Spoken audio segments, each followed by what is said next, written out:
अपनी फैमिली की सील अपनी सिस्टर ज़ेनरो को दे के कहती है अब जाओ यहाँ से, लेकिन उसको बचाने के लिए, प्रिंसेस जैन को बचाने के लिए दीजी सामने आता है। अब दीजी कहने लगता है कि मैं तुम्हें अब लास्ट बार बचा रहा हूँ, शायद अब मैं जिंदा नहीं रहूँगा, मैं तुम्हारी आखिरी बार हेल्प करना चाहता था। वो उसे बताता है कि मैं तुम्हें लाइक करता हूँ। ये वो टाइम है जब जैसे ही वार मिनिस्टर वहाँ पर मर गया, दीजी की मौत हो गई है, की वहीं पर मौत हो गई है सैन को बचाते हुए। अब क्यों आता है, वो कहने लगता है कि आज मैं तुम्हें नहीं छोड़ूंगा और तुम भी यहाँ पे मरोगी। प्रिंसेस सैन रोने लगती है, लेकिन सामने अपनी बहन ज़ेनरो को देखती है कि वो उसके हाथ पे पाँव रख रही है और वो भी प्रिंस क्यू के साथ मिली हुई है। वो उस सील को लेके प्रिंस क्यू को दे देती है।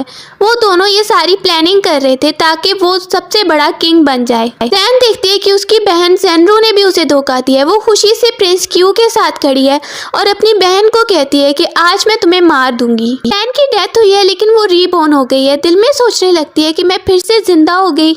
वो दिन है जब दीजी से उसकी शादी है। सामने वो अपनी बहन ज़ेनरो को देखती है। वो आके बोलती है सिस्टर तुम ठीक तो हो ना, तुम ये शादी नहीं करना चाहती, मुझे पता है। अब वो वहाँ से चली गई है। एंड वहाँ पर प्रिंस क्यू के बारे में सोचने लगती है कि उसने पिछली लाइफ में और मेरी बहन ज़ेनरो ने जो किया, मैं उन दोनों पर कभी भी बिलीव नहीं करूंगी। प्रिंस क्यू फिर से आता है और कहते हैं तुम ठीक तो हो ना, मुझे पता है कि तुम मुझे लाइक करती हो। मेरी लाइफ में ज़ैन प्रिंस क्यू को लाइक करती थी और ये सील चुरा के उसे ही देना चाहती थी। अब दीजी को तो पता है कि ये प्रिंस क्यू को लाइक करती है और ये मुझसे शादी नहीं करना चाहती। वहाँ पे बोलने लगता है प्रिंसेस ज़ैन अगर तुम शादी नहीं करना चाहती मैं जबरदस्ती नहीं करूंगा। दीजी वहाँ से जाने ही लगता है कि वहाँ पर वो उसे रोक लेती है। ज़ैन दीजी को रोक लेती है और वहाँ पर क्यू बोलने लगता है तुम्हें क्या हो गया। ज़ैन बोलती है दीजी मैं तुम्हें बहुत लाइक करती हूँ और मैं तुमसे ही मैरिज करना चाहती हूँ। वहाँ पर किंग बोलने लगता है क्या हो गया, पहले तुम कह रही थी मैरिज नहीं करनी। अब एकदम से दीजी भी रिक्वेस्ट करने लगता है किंग से कि किंग प्लीज हमारी शादी फिर से करवा दी जाए। ज़ैन को तो याद है कि दीजी ने ही उसे बचाया था और वो उसे बहुत लाइक करता है और पिछली बार जो उसने गलती की वो अब नहीं करेगी। वो जल्दी से दीजी के पीछे आती है। दीजी उसे बोलने लगता है तुम्हें क्या हो गया। ज़ैन कहती है मैं सच में तुम्हें लाइक करती हूँ। मुझ पर बोलता है जिस सर पे तुम्हारे निशान है ना, तुमने दीवार पे मारा था कि तुम मुझसे मैरिज नहीं करना चाहती हो। वो जाने लगता है तो वहीं पर प्रिंसेस उसे रोक लेती है। अब प्रिंसेस ज़ैन बोलती है तुम कहाँ पर जा रहे हो, आज ही तुम्हारी मैरिज हुई है। अब वो उसे लेके रूम में चला गया। दूसरी तरफ हम प्रिंस क्यू को देख रहे हैं। वो दिल में सोचने लगता है कि ये हो क्या गया, इस लड़की को एकदम से चेंज हो गई है। ज़ैन को दीजी जैसे ही लेके आता है तो वो उसे डराने लगता है और बोलता है कि तुम फिर से मुझसे झूठ बोल रही हो ना, प्रिंस क्यू को ही तुम लाइक करती हो। वहाँ पर चाकू निकाल के उसे डराने लगता है। फिर एकदम से बोलता है अच्छा रुको, ये मेडिसिन तुम लगा लो अपनी चोट पे, वैसे भी तुम्हें चोट लगी है, अभी मैं तुम्हें कुछ नहीं बोलता। मेडिसिन देता है उसे वो मेडिसिन खुल ही नहीं रही है तो दीजी फिर खुद ही उसे मेडिसिन लगाने लगता है। प्रिंसेस ज़ैन के बारे में बहुत ज़्यादा केयर करता है। दीजी जैसे ही बाहर आ रहा है तो वहाँ पर उसका गार्ड उसे बताता है कि ये मुझे मिला था गिरा हुआ। उसे कुछ लिखी हुई चीज़ मिलती है जिससे उसका मूड फिर से ख़राब हो जाता है कि ये लड़की मुझसे झूठ ही बोल रही है। प्रिंसेस ज़ैन वेट कर रही है दीजी का। मेड आके बताती है कि दीजी नहीं आने वाला है। प्रिंस दीजी ने कहा है कि आप सो जाएं और रेस्ट करें। क्यू और थर्ड प्रिंस की लड़ाई हो जाती है जिससे उसके फेस पे बहुत चोट लगी है। वो बाहर आता है तो सब उससे पूछने लगते हैं कि ये क्या हुआ। प्रिंसेस ज़ैन देख के खुश हो रही है कि इसे चोट लगी है तो वहीं पर दीदी बोलता है तुम उसे देख रही हो फिर से। प्रिंसेस ज़ैन बोलती है ऐसा कुछ नहीं है, मुझ पर बिलीव करो, मैं सिर्फ ये देख के खुश हो रही हूँ कि उसे चोट लगी है। अब मैं उसके बारे में कुछ नहीं सोचती हूँ, मुझे पता है कि मैं तुम्हें ही लाइक करती हूँ। वहाँ पर प्रिंस क्यू को देखता है और फिर प्रिंसेस ज़ैन की तरफ देख के यही सोचने लगता है कि ये अभी भी उसे ही लाइक करती है। अब जैसे ही प्रिंस क्यू आता है और वो ज़ैन को कहने लगता है कि क्या हो गया तुम्हें, तुम पहले तो मुझसे लव करती थी ना, फिर अब तुम्हें क्या हो गया। प्रिंसेस बोलने लगती है ऐसा कुछ नहीं है, तुम बहुत ही बुरे हो, यहाँ से जाओ। कि उसे ज़बरदस्ती बात करना चाहता है तो दीजी आ जाता है। उन दोनों को साथ देख के उसे बुरा लगने लगता है। वो प्रिंसेस ज़ैन को तो ले जाता है और प्रिंस क्यू देखता है कि उसे फिर से चोट लगी है। अब वो वापस आता है तो प्रिंसेस ज़ैन बोलती है मेरा सच में बिलीव करो, मैं उससे मिलने नहीं गई थी, वो खुद ही आया था मुझसे बात करने के लिए। मैं उसे कोई बात नहीं करी थी और उससे कह रही थी यहाँ से चले जाओ। प्रिंसेस जैन देखने लगती है कि दीजी अभी भी पूरी तरह उस पर बिलीव नहीं कर रहा है।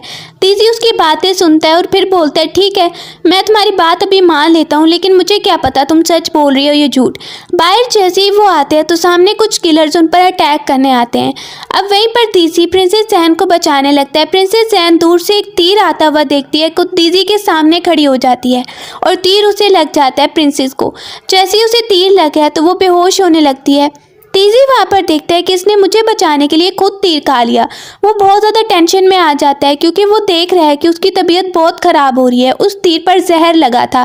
वहाँ पर डॉक्टर आता है और उस तीर को खींच के निकालता है तो उसे बहुत ज़्यादा पेन हो रहा है और उसे देख के दीजी बहुत ज़्यादा दुखी है। वो दिल में सोचने लगता है कि इसने मुझे क्यों प्रोटेक्ट। देखता है कि अभी ये मेडिसिन भी नहीं ले रही है, इसकी तबीयत बहुत ज़्यादा ख़राब हो रही है और उसे बहुत ज़्यादा चिंता हो रही है। दीजी के पास एक लेटर आता है जिसे देख के वो गुस्सा होने लगता है। दूसरी तरफ हम देख रहे हैं जैसे ही प्रिंसेस जैन होश में आती है सामने प्रिंस की को देखती है। प्रिंस की उससे फिर से बात करने लगता है कि तुम मुझसे क्यों नाराज़ हो, मुझे पता है कि मैंने अगर कुछ गलत किया है, मैं तुमसे माफ़ी मांग लेता हूँ। प्रिंसेस जैन कहती है जाओ यहाँ से जाओ, लेकिन वो जाता नहीं है और प्रिंस की अभी वहीं पर है कि प्रिंस दीजी उन दोनों को साथ देख लेता है। प्रिंस क्यों बोलने लगता है तुम ज़बरदस्ती इसके साथ क्यों कर रहे हो, ये मुझे लाइक करती है। वो उसे मारता है और उसे गिराता है। इसके बाद प्रिंस दीजी प्रिंसेस जैन को बोलने लगता है मैंने बिलीव किया था कि तुम सच बोल रही हो, लेकिन यहाँ पर तुम प्रिंस क्यू से मिल रही हो, अब तुम्हें सजा के लिए मैं ले जाऊंगा। प्रिंसेस जैन बहुत ज़्यादा सैड हो गई है। वो जैसी ही सजा ले रही है तो उस जगह पे उसे रखा गया है जहाँ बहुत ज़्यादा ठंड है। अब वहीं पर दीजी बहुत ज़्यादा बेचैन हो जाता है। वो सोचने लगता है कि वहाँ पर इतनी ठंड है, पता नहीं उसका क्या हाल होगा, मुझे प्रिंसेस जैन को जाके देखना होगा। जल्दी से वो भाग के आता है, सामने देखता है कि उसकी हालत तो वाकई में बहुत ख़राब है। मेड रिक्वेस्ट करने लगती है प्रिंस प्लीज़ प्रिंसेस जैन को बचा लीजिए। वो आता है, उसे वहाँ से उठा के ले जाता है। जैसे ही जैन होश में आई है तो वो कहती है कि प्लीज़ दीजी मुझ पर बिलीव करो, तुम बिलीव क्यों नहीं कर रहे हो। एक थर्ड प्रिंस जैन से मिलने आया होता है। दीदी बाहर आके बोलता है कि वो अभी सिक है, तुम वापस चले जाओ। प्रिंस बोलने लगता है कि तुम उसके साथ ऐसा बिहेव करोगे तो वो सिक ही होगी, तुम उसके साथ अच्छा बिहेव क्यों नहीं करते। जैसे जैन बाहर आती है वो कहती है कि दीदी को कोई कुछ नहीं बोलेगा, ये मेरा और उसके बीच का मामला है, जो भी वो करेगा मैं एक्सेप्ट करूंगी। वहीं पर दीजी प्रिंसेस जैन को देख के इम्प्रेस होने लगता है। सब वहाँ से चले जाते हैं। अंदर आके जैसे ही दीजी बैठता है वो कहता है तुम ठीक तो हो ना। प्रिंसेस जैन बोलने लगती है तुम मेरी बात पे बिलीव करो, मैं प्रिंस क्यू को अब बिल्कुल लाइक नहीं करती हूँ, मेरी बात पर बिलीव कर रहे हो ना। वहीं पर दीजी कहता है ठीक है, मैं कसम उठाता हूँ कि मैं आज के बाद तुम्हारी बात पे बिलीव करूँगा। जैन बोलती है प्लीज़ प्लीज़ तुम ये कसम मत उठाओ, क्योंकि पहले ही मुझे पता है ये सब जो मेरे साथ हो रहा है ये मैं डिजर्व करती हूँ, लेकिन मैं ये जानना चाहती हूँ तुम मेरे साथ इतने अच्छे क्यों हो। प्रिंसेस जैन की बहुत ओल्ड पेंटिंग को देख के सोचने लगता है कि इसी की वजह से तो मैं उससे अच्छा बिहेव करता हूँ। दूसरी तरफ कनकोबाइन को देखते हैं, वो रोते हुए आती है और कहती है प्रिंसेस जैन प्लीज़ मैं बहुत ज़्यादा सैड हो गई थी, मुझे पता चला, लेकिन तुम ठीक तो हो ना सिस्टर। तो बहन वहाँ पर कहने लगती है प्लीज़ प्रिंस क्यू को गलत मत समझना, वो तुम्हारे बारे में गलत नहीं सोचता है। अब ऐसे ही उससे बातें कर रही है। प्रिंसेस जैन को तो पता है कि ये हमेशा झूठ ही बोलती है और आगे जाकर इसने हमेशा मुझे धोखा ही देना है। अब सब एम्पायर के पास आया है। सबसे पहले कनकोबाइन आती है। वहाँ पर किंग बोलने लगता है आप सब लोग मेरे सामने क्या गिफ्ट लेके आए हो। पर थर्ड प्रिंस अपने फादर को कहने लगता है कि आज आपकी बर्थडे है तो सब आपको कुछ ना कुछ गिफ्ट देंगे। प्रिंसेस जैन वहाँ पर बैठी है दीजी के साथ, उसे चाय दे रही है, दूर से देख रही है कनकोबाइन उन दोनों को। वो दिल में सोचती है इसे तो डांस करना बिल्कुल नहीं आता होगा, लेकिन वो आती है और उसका गिफ्ट ये है कि वो एक बहुत ही अच्छा डांस करके दिखाती है। प्रिंस बहुत ज़्यादा हैरान हो जाता है और कहने लगता है वाओ कितना अच्छा डांस है। उसी को देख के दीजी वहाँ पर पुरानी मेमोरीज को याद करने लगता है, बहुत सालों पहले की मेमोरी, एक गुफा की मेमोरी। इस क्यों वहाँ पे सोचने लगता है इसे इतना अच्छा डांस कब से आ गया। और दूसरी तरफ हम देख रहे हैं कि कनकोबाइन उससे जेलस हो रही है। अब वो दोनों सामने खड़ी हैं। थर्ड प्रिंस बोलने लगता है ये दोनों क्या बोलने लगी हैं अभी। इससे सैन कनकोबाइन के बारे में किंग से बोलती है मैं आपसे एक रिक्वेस्ट करना चाहती हूँ कि प्रिंस क्यू और कनकोबाइन एक दूसरे को बहुत लाइक करते हैं, तो क्यों ना इनकी मैरिज करवा दी जाए। अब प्रिंस क्यू वहाँ पर गौर से देखने लगता है कि ये प्रिंसेस जैन क्या बोल रही है। वहीं पर एक चीज़ गिरती है और वो नीचे से उठाकर बोलने लगती है कि किंग ये मैं आपको भेज रही हूँ, देखिए ये लेटर लिखा है प्रिंस क्यू ने कनकोबाइन को। प्रिंस क्यू के पास कोई जवाब है नहीं तो वो बेहोश होने का नाटक करने लगता है। अब वहीं पर किंग अपने बेटे को देखता है तो वो कहते हैं ये बाद में बात करेंगे। थर्ड प्रिंस कहता है कि ये तो बहुत अच्छा हो रहा है। प्रिंसेस जैन वहाँ पर आती है दीजी के पास और उसे कहती है देखो मेरा बिलीव करो, मैं इन दोनों की मैरिज करवाना चाहती हूँ, मुझ पर बिलीव करो। किंग वहाँ पर कहने लगता है कि अगर ये सच है तो इस बारे में बाद में बात करेंगे। प्रिंसेस जैन कनकुबाइन के सामने खड़ी है और वो दिल में बहुत ज़्यादा उससे नफरत कर रही है। अब जैसे ही प्रिंसेस जैन बाहर आके खड़ी है तो कनकुबाइन उसके पास खड़ी है, उसे फिर से फंसाने की कोशिश कर रही है और प्रिंस क्यू वहाँ पर वेट कर। क्यू को बताया जाता है कनकुबाइन जब आपको कहेगी, इशारा करेगी तो आपको जाना है। अब वो कनकुबाइन कोई बेहोशी की मेडिसिन लेके आती है जो कि जैन पर यूज़ कर देती है और उसे बेहोश कर देती है। जैन भी बेहोश नहीं हुई है, वो बेहोशी का नाटक कर रही है। अब कनकुबाइन वहाँ पर प्रिंस क्यू को इशारा करती है, वहाँ से जा रही है और प्रिंस क्यू दूसरी तरफ उस जगह पे जा रहा है जहाँ प्रिंसेस जैन है। उसको फंसाने के लिए ये सब कर रहे हैं। दूर से थर्ड प्रिंस को पता चलता है तो वो जल्दी से आकर दीजी को बताता है। प्रिंस दीजी वहाँ से भागता हुआ आता है। सामने उन दोनों को देखकर वो सोच रहा है शायद ये उसके साथ है, प्रिंस क्यू के साथ। बहुत ज़्यादा उसे अंदर से दुख हो रहा होता है कि ये फिर से प्रिंस क्यू के साथ चली गई। लेकिन सब वहाँ पर क्या देखते हैं कि ये प्रिंस क्यू और कनकुबाइन है साथ में। अब किंग बोलने लगता है मैंने तुम दोनों को साथ देख लिया, अब तुम दोनों का क्या एक्सक्यूज़ है, तुम दोनों को मैरिज करनी ही पड़ेगी। अब उनके पास कोई चॉइस नहीं है तो वो दोनों एक्सेप्ट कर लेते हैं कि किंग ने जो कहा है वो हम मानेंगे। दोनों की मैरिज तय हो जाती है। अब कनकुबाइन और प्रिंस क्यू के पास कोई ऑप्शन नहीं है इनकार करने का। प्रिंस दीजी वहाँ पर दिल में सोचने लगता है सच में ये प्रिंसेस जैन ने किया हो गया क्या। अब वहीं पर प्रिंस क्यू बाहर आके खड़ा है। वो दिल में सोचने लगता है कि ये सब कैसे हो गया। पुरानी मेमोरीज में दिखाया जा रहा है कि जो मेडिसिन प्रिंसेस जैन पे यूज हुई थी वो तो बेहोश हुई नहीं, लेकिन उसने एक और मेडिसिन देके उन दोनों को बेहोश कर दिया था। वो दीजी को बताती है ये सब मैंने ही किया। कनकुबाइन दूर से दीजी को देख के जेलस हो रही है। अब वो आती है प्रिंस क्यू के पास और वो दोनों एक न्यू प्लानिंग करने लगते हैं। दूसरी तरफ प्रिंसेस जैन को देख रहे हैं। उसे बताया जाता है कि प्रिंस दीजी लड़ाई करने जा रहा है। प्रिंस दीजी जैसे ही आता है तो प्रिंसेस जैन उससे मिलने लगती है और उसे बोलती है कि मैं प्रे करूँगी कि तुम जल्दी ही आ जाओ और तुम जीत के आओ। अभी वो वहीं से जा ही रहा है कि अंदर हम देखते हैं कनकुबाइन वहाँ पर किसी मेट को जहर पिला रही है, उसे मार रही है। जैसे ही ये बात पता चलती है प्रिंसेस आहिर दीजी को भी उन्होंने फंसा दिया है। वो लाशों को देखने आता है तो प्रिंस क्यू आके बोलने लगता है कि तुमने इनका मर्डर किया, तुम एक मर्डरर हो। अंदर आके प्रिंसेस जैन कनकुबाइन को बोलती है कि तुम दोनों ने क्या किया। वो बोलती है हमने जो करना था कर दिया। प्रिंस क्यू दीजी को लेकर आ जाता है जेल में और उसे टॉर्चर कर रहा है। अब वो कहता है कि तुम्हारी जो है ना प्यारी प्रिंसेस जैन वो हमसे मिली हुई है। अब वहीं पर कनकुबाइन भी जेल में आती है देखने के लिए प्रिंस दीजी को। दूसरी तरफ प्रिंसेस जैन बहुत ज्यादा परेशान है। वो सोचती है कि मुझे जल्दी बचाना होगा दीजी को, पता नहीं वो लोग उसके साथ क्या कर रहे होंगे।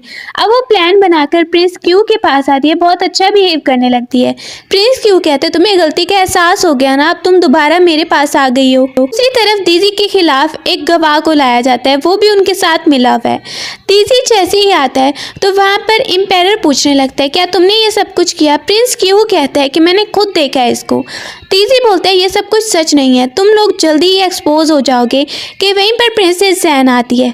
वो कहती है दीजी को सजा देने से पहले मैं तुम लोगों को बता दूं, अगर इसने कुछ गलत किया भी है ना तो इसके पीछे कोई रीज़न होगा। इसने अगर एक भी काम गलत किया है तो उसके बदले में 10 काम अच्छे किए होंगे। हम इस पर इतना इल्ज़ाम क्यों लगा रहे हैं। आज तक जो प्रिंस दीजी ने किया वो सबको पता है। अब वो सब अच्छाई गिनवाने लगती है। प्रिंस दीजी उसे देख के इम्प्रेस हो रहा है। वहीं पर वो आदमी जिसने इल्ज़ाम लगाया है प्रिंस दीजी पर, वो कहता है मैंने अपनी आंखों से देखा है इसको मारते हुए।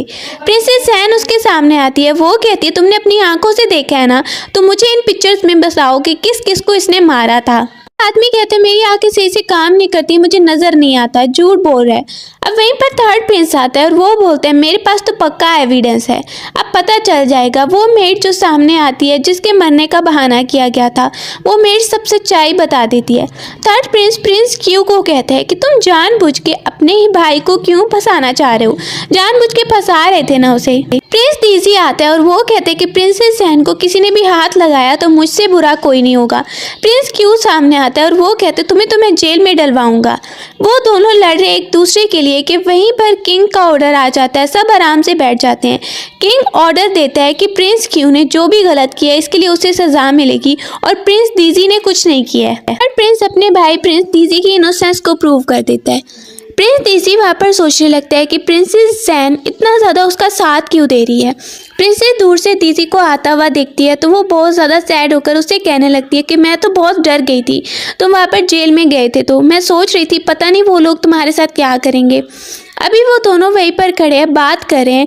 गार्ड आके बताने लगता है कि क्वीन मदर की तबीयत बहुत ज़्यादा ख़राब हो गई है और आपको वहाँ पर किंग ने बुलाया है। जैसे ही वहाँ पर आता है डेज़ी तो सामने एक डॉक्टर बताता है कि इसकी तबीयत बहुत ख़राब है और मेरे पास तो मेडिसिन भी नहीं है जो मैं इसे दूँ, मुझे नहीं पता इसे क्या प्रॉब्लम है।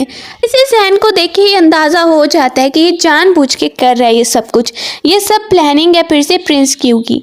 प्रिंस क्यू वहाँ पर कहने लगता है कि मैं मदर क्वीन को ठीक कर सकता हूँ। इसे जैन कहती है लेकिन ये डॉक्टर अच्छी मेडिसिन नहीं लाया है, ये मेडिसिन मदर क्वीन को और ही बीमार कर देगी। कोई भी उसकी बात पर बिलीव नहीं करता। अब वो अपनी मेडिसिन लेके आती है प्रिंसेस जैन। जैसे ही वो पिलाने लगी है तो वहाँ पर प्रिंस क्यू कहता है अगर मदर को इनको कुछ हुआ तो फिर देख। डेज़ी बोलता है, रिक्वेस्ट करने लगता है कि जैन ने कुछ नहीं किया है। कनकोबाइन कहती है प्रिंसेस जैन ने अभी मेडिसिन दी है, इसकी वजह से मदर क्वीन की ये हालत हुई है। किंग गुस्से में आ जाता है और कहता है कि प्रिंसेस जैन को मार दिया जाए, वो उसे मार देने की सजा देता है, जान से मारने की। वहाँ पर जैसे ही उसे मारने लगे हैं तो डेज़ी सामने आ जाता है। वो बोलने लगता है कि कोई भी प्रिंसेस जैन को कुछ नहीं कहेगा। किंग बोलता है तुम्हें भी इसके साथ मरना है तो ठीक है सोच लो। अब जैसे ही किंग बोलता है कि अगर तुम्हें मरना है इसके साथ तो मर जाओ, लेकिन मैं इसे सजा दूंगा, मेरी माँ को इसने मार दिया। वहीं पर प्रिंस बोलते हैं ठीक है मैं अपनी जान ले लेता हूँ, कि प्रिंसेस जैन उसे रोक लेती है।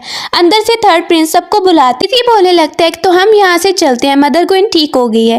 किंग वहाँ पर उन दोनों को देखता है जाते हुए। दूसरी तरफ हम देख रहे हैं जैसे ही जैन वापस आई है तो बहुत ज़्यादा सैड लग रही है। वो आती है और कहती है डेज़ी को कि तुम मुझ पर बिलीव कर रहे हो ना। डेज़ी कहते हैं हाँ मैं तुम पर पूरा बिलीव कर रहा हूँ कि तुमने ऐसा कुछ नहीं किया होगा। अब वो कहती है मुझे नींद आ रही है, मुझे थोड़ी देर सोना है। क्या डेज़ी अभी वहीं पर है प्रिंसेस जैन के साथ, तो वहाँ पर गार्ड आकर उन दोनों को बताता है कि प्रिंस क्यू आया है बाहर। प्रिंस क्यू कहने लगता है तो अब मैं यहाँ पर किंग का ऑर्डर सुनाने लगा हूँ। किंग ने ऑर्डर दिया है कि तुम दोनों को यहाँ से निकाल दिया जाए। सब ऑर्डर सुनने लगते हैं। जी कहते हैं कि मैं तुम्हें कैसे साथ ले जाऊँ, वहाँ बहुत खतरा है। अब प्रिंसेस जैन बोलती है मुझे पता है, मैं हमेशा तुम्हारा साथ दूंगी। उसे बुलाया जाता है डेज़ी को। प्रिंसेस जैन उसे जाता हुआ देख रही है। डेज़ी आकर अपनी चीज़ों को देखने लगता है और एक उसी पेंटिंग को देखता है जो कि प्रिंसेस जैन की बहुत ओल्ड पेंटिंग है। उसको देखने लगता है जिस पर उसने और ड्रेस डाला हुआ है, मास्क भी डाला हुआ है। अब प्रिंसेस जैन जैसे ही वो मास्क उठाती है उसे सामान में से मिलता है, वो डाल के आती है। डेज़ी सामने देखने लगता है, बहुत खुश हो जाता है और कहता है मैंने तुम्हें ढूंढ लिया, मैंने तुम्हें ढूंढ लिया। जैसे ही वो मास्क उतारता है तो वो सामने देखता है ये तो प्रिंसेस जैन है जिसने ये मास्क डाला था। वो कहता है कि तुम ऐसे ही क्यों डाल रही हो ये। प्रिंसेस जैन बोलने लगती है ऐसे ही मुझे नज़र आया और मैंने ये डाल लिया। उन दोनों को जाना है विलेज में जहाँ पर बहुत से लोग बीमार हैं, उनमें एक बहुत बड़ी बीमारी फैल रही है। बहुत सारे लोग जो बीमार हैं, वहाँ पर एक आंटी जिसका बेटा बीमार है, हमारे बेटे को कोई मारने नहीं आया है। प्रिंसेस जैन बोलती है मैं बचाने आई हूँ, लेकिन वो आंटी कहती है मुझे पता है तुम लोग मेरे बेटे को मार दोगे ताकि ये बीमारी दूसरों को ना लगे।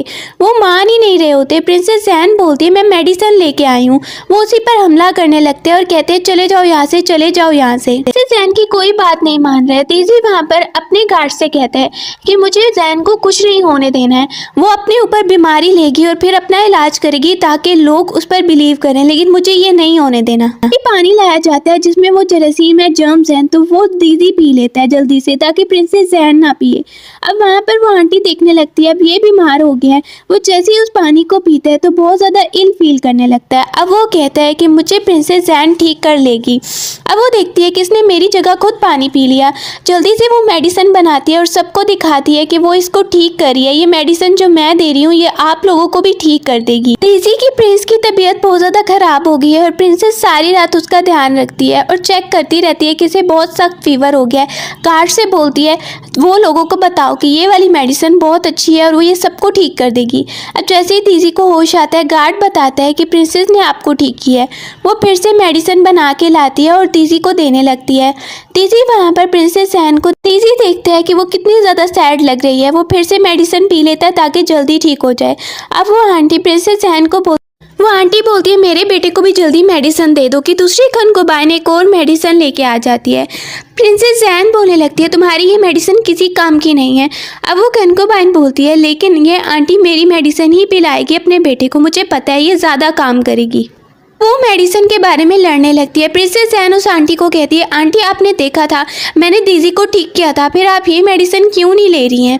अब वो बिलीव नहीं कर रही होती और कंफ्यूज हो जाती है वो आंटी। वहीं पर दीदी कहता है, सब देखो ये मैं मेडिसिन पी के दिखाता हूँ कि इससे ही मैं ठीक हुआ हूँ।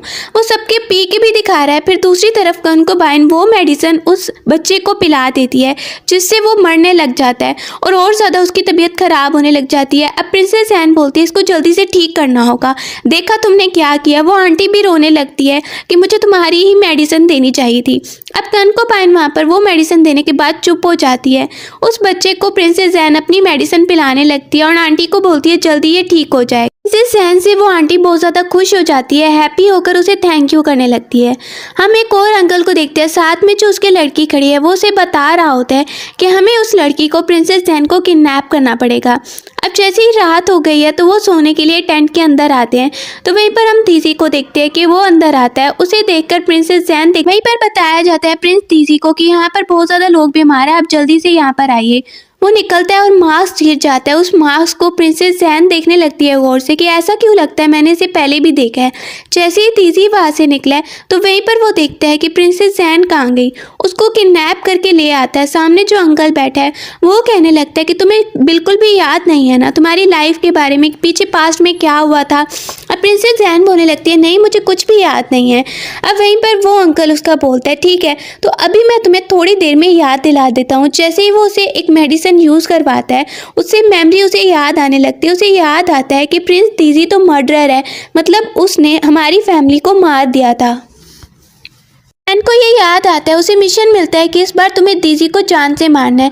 दीजी सोच रहा है जैन कहाँ पर गई होगी, मुझे जल्दी उसे ढूंढना है। अब जैन जैसे ही वहाँ से गुफा से निकल रही है तो वो अंकल कहता है कि इस बार तुम्हें अपनी फैमिली का बदला लेना है दीजी से। ये सब कंकुबाइन करवा रही है उस अंकल से, वो दोनों मिले हुए हैं।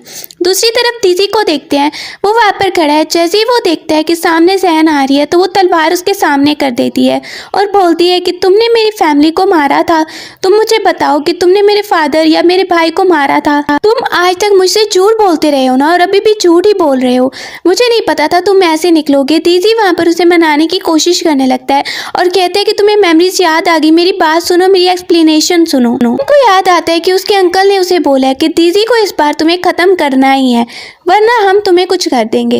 अब वो आती है और वो सोच रही है कि एक बार तो मुझे दीदी के साथ रहना है, आखिरी बार, चलो लास्ट टाइम, इससे पहले कि मैं इसे मार दूँ।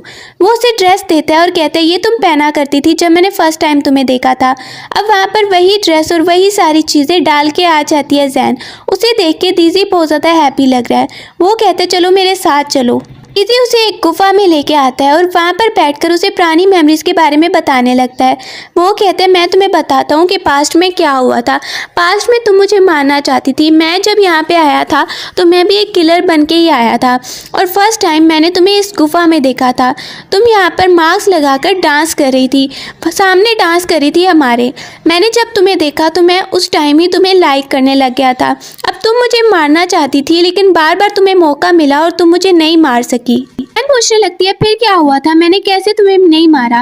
अब वो बताता है एक दिन तुम मेरे सामने आई और कह रही थी कि आज मैं तुम्हें मार दूंगी, लेकिन वहीं पर तुम्हारे दुश्मन आ गए और मैंने उनको मारना शुरू कर दिया। जब तुमने देखा कि मैं तो तुम्हारी हेल्प कर रहा हूँ तो तुमने मुझे नहीं मारा और कहा कि अगली बार मारोगी। अब एक बार जब तुम मुझे मारने आई थी तो मैंने तुम्हें अम्ब्रेला दिया क्योंकि बारिश होने वाली थी, तो उस वक्त भी तुमने बोला कि आज तुमने मुझे ये अम्ब्रेला दिया है तो आज मैं तुम्हें नहीं मारती, फिर बाद में मारूंगी। और एक बार मुझे पता था कि तुम चुप के खड़ी हो और तुम्हें बहुत भूख लगी है, तुम वहाँ पर काफ़ी टाइम से वेट कर रही थी। जैसे ही सामने तुम्हारे खाना आया तुम जल्दी से वहाँ पता था कि तुम्हें भूख लगी है और खाने को देख के तुम जल्दी से आओगी, बाहर आई और खाना खाने लगी और मुझे मारने का तो तुम भूल ही गई थी। उसके बाद हमारी बहुत अच्छी फ्रेंडशिप हो गई थी, हम साथ मिलके रहते थे और तुम्हें मैं बहुत चीज़ें सिखाता भी था। अब वो सारी मेमोरीज के बारे में बताता है। फिर दीदी उसे बताने लगता है फिर एक दिन मुझे पता चला कि तुम्हें ये मिशन करवा रहा है वो तुम्हारा स्टेप ब्रदर है और वो तुम्हें बहुत ज़्यादा टॉर्चर करता है। तुमने मुझे बताया था जैसे ही तुम वापस गई एक दिन तो तुम मरने ही वाली थी क्योंकि तुम्हें कहा गया था कि तुमने ये मिशन पूरा नहीं किया है। अब जैसे ही वो सारी मेमोरीज के बारे में बताता है कि मैं तुम्हें बहुत ज़्यादा लाइक करने लग गया था और तुमने मुझे कहा था कि ये लड़ाई ख़त्म कर देते हैं ना, एक दूसरे को नहीं मारते। ये मैं तो मान गया लेकिन तुम्हारी फैमिली नहीं मानी। जैसे ही तुम वापस गई तुम्हारे ब्रदर तुम्हें जान से मारना चाहते थे क्योंकि तुमने मुझे नहीं मारा था और इसीलिए मैंने आकर फिर तुम्हारे ब्रदर को मार दिया था। वो डिज़र्व करते थे मरना। अब वो उसे बताता है कि मेरी जान भी एक दिन खतरे में थी। जब मुझे पॉइजन मिला तो तुमने मुझे बचाया था। तुमने अपनी जान पर खेलकर एंटीडोट लाया था और वो एंटीडोट लेने अपनी फैमिली से गई तो उन्होंने तुम्हें जान से मारने की भी कोशिश की और कहा कि तुम मुझे बचाना चाहती हो, इसीलिए वो तुमसे जान से मारने वाले थे। वहीं पर मैं आ गया और मैंने उसको ही ख़त्म कर दिया जो तुम्हें जान से मारने वाला था। तुम्हारे स्टेप ब्रदर को और तुम्हारी स्टेप फैमिली को ही ख़त्म कर दिया। उन्हें मरना ही था, इसीलिए ये सब कुछ हुआ। मैं सब कुछ सच बता रहा हूँ तुम्हें। अब ये सच्चाई पता चलती है वहीं पर जैन को, तो वो कहने लगती है सॉरी मैंने तुम्हें गलत समझा और उससे माफ़ी मांगने लगती है। इसी उसे ये भी बताता है तुम्हारी मेमोरी चली गई थी बहुत ज़्यादा मार खाने की वजह से, और बाद में जब मैं तुम्हें लेके गया पैलेस में तो वहाँ पर तुम मेरे बारे में भूल गई लेकिन प्रिंस की को लाइक करने लग गई थी। अब वो वहाँ पर देखता है डांस उसके पास सो जाता है, लेकिन जैसे ही उठता है वो लेटर देखता है जो कि जैन छोड़ के गई है।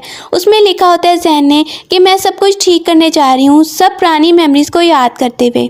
वो तो वहाँ से चली गई है और जाती है उस अंकल के पास और कहती है कि मुझे पता चल गया है कि तुम झूठ बोल रहे हो। अब जो भी दीदी ने किया था वो ठीक था, उसने मुझे बचाने के लिए किसी को मारा था और वो भी मेरी स्टेप फैमिली को जो मुझे ही जान से मारना चाहती थी। वो वही है कि वहीं पर कनकोबाइन आ जाती है। उस लेटर में कुछ और प्लान भी लिखा होता है जो कि दीदी गौर से पढ़ने लगता है। वो कनकोबाइन आके बोलने लगती है कि मैंने ये सब कुछ इस अंकल से करवाया था, अब तुम मुझे नहीं मार सकती हो। तुमने जैन उसके गले पे तलवार रखती है तो अंकल प्रिंसेस जैन के गले पे तलवार रख लेता है। दूर से दीजी चिल्लाता हुआ आता है कि जैन को छोड़ दो। अब वो कहने लगते हैं हम नहीं छोड़ेंगे। वहाँ पर प्रिंस को ही चोट लग जाती है। वो सामने आता है तो कनकोबाइन उसे जान से मारने के लिए उस पर हमला कर देती है।